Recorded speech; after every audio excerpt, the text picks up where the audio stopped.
Kusumataji.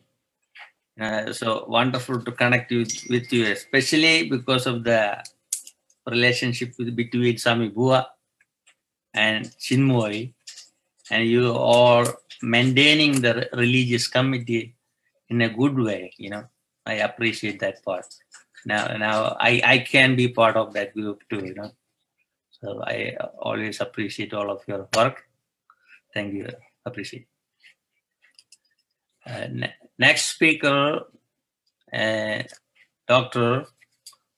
Frank Kaufmann is the president of 12 Gates Foundation and the advisor to the World Yoga community. So he's a professor, a teacher at the UTS seminary too. Now long time friend. And very interesting to see how he mobilized spirituality in different way. That's the thing I felt. A lot of time people have so many titles and reverends, doctor, they are involved with some big organizations. Then the one part they lose, the ego will come and burn them up. But for him, no. Dr. Frank Kaufmann, floor is for you.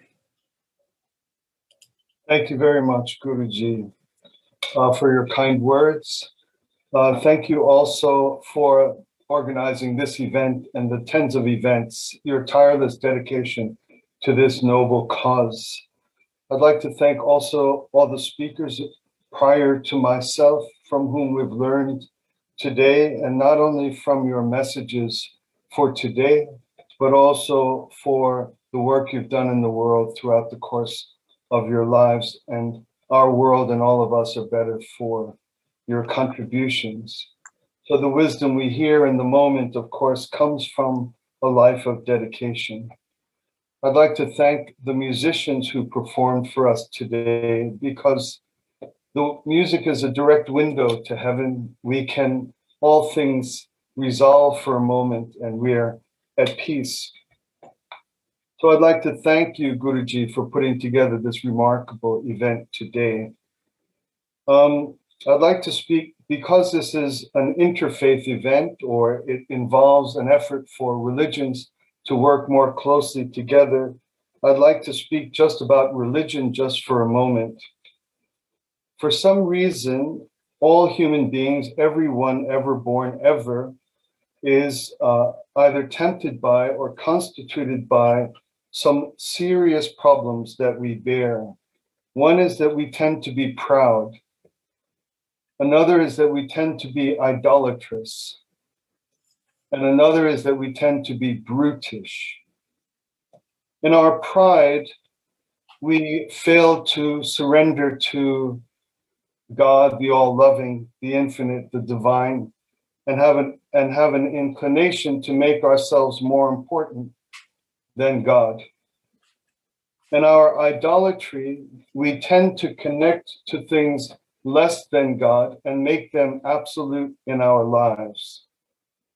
And in our brutishness, we are either brutish towards one another, or we are brutish as as Ms. Peterson just described, Professor Peterson, that we're brutish also to our planet, our home, our mother.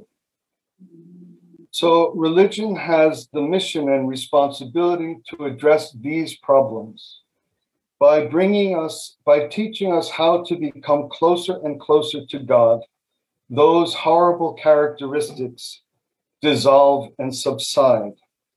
We come closer to the love of God and no longer inclined to put ourselves higher. We come closer to the love of God and we're no longer inclined to attach ourselves to other matters that we believe are more important than that relationship.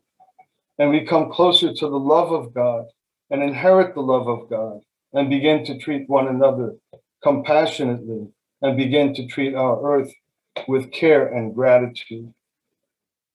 Every religion does this. All religious believers, by following their leaders and their scriptures and their traditions, grow closer to God, and these horrible qualities that we all have subside and decline. So for this, we're grateful for every religion. We're sorry that for many understandable reasons, religions clash with one another. And we're grateful that at around 1890 or so, religions began to wake up to that it's a bad idea to clash with one another, and slowly begin to understand that the care of our brothers and sisters is in the hands of people we should support. So the interfaith movement that we are celebrating today is about 130 years old in this present time. And it is the awakening to the fact that every single religion that is helping every one of our brothers and sisters rise out of these horrible conditions of being prideful, of being idolatrous, and being brutish, that we need to help one another and support one another. That's what this work is, and that's what we're grateful for the opportunity to do. We have different parts of life. I'm about to close, Guruji. We have different parts of life. Religion is meant to address this part, our pride, our idolatry, and our brutishness. If we go to the gym, we're making our bodies better, or studying nutrition. If we go to school, we're making our minds better. But for religion, we are bringing one another to God so that those problems can go away. The greatest threat to religion is those who are hostile to the effort to bring people to God. These are teachings, teachers, activists, and ideologues that hate God, hate religion, and hate the effort to introduce the divine into human affairs.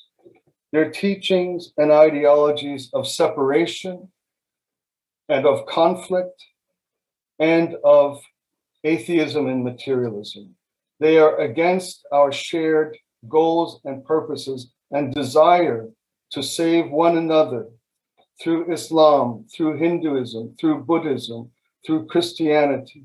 Every one of these traditions is trying to help rescue God's children.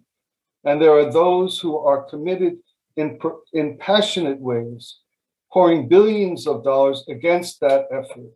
So as we work together to support one another and advance the ideal and mission of interfaith work, let us be cognizant of that we need our solidarity and our mutual self-protection, as Imam Shamsi said, to fight for one another, to protect one another from those who are hostile to the very mission that we share as an interfaith community. Thank you very much, Guruji, for a moment to have a word with all of us. I'm very grateful for the invitation to be at this fantastic and edifying event. Thank you, Guruji. Thank you, Dr. Kaufmann. It was inspiring words. You are always in my phone. Anytime I can call you, anytime I can message you. One of the friends in New York City. Appreciate. I'd like to invite Sami Navananma Jana Tabaswi. He's the director of Shantigiri Ashram from my state. Maybe some of you don't know my state. It's Kerala.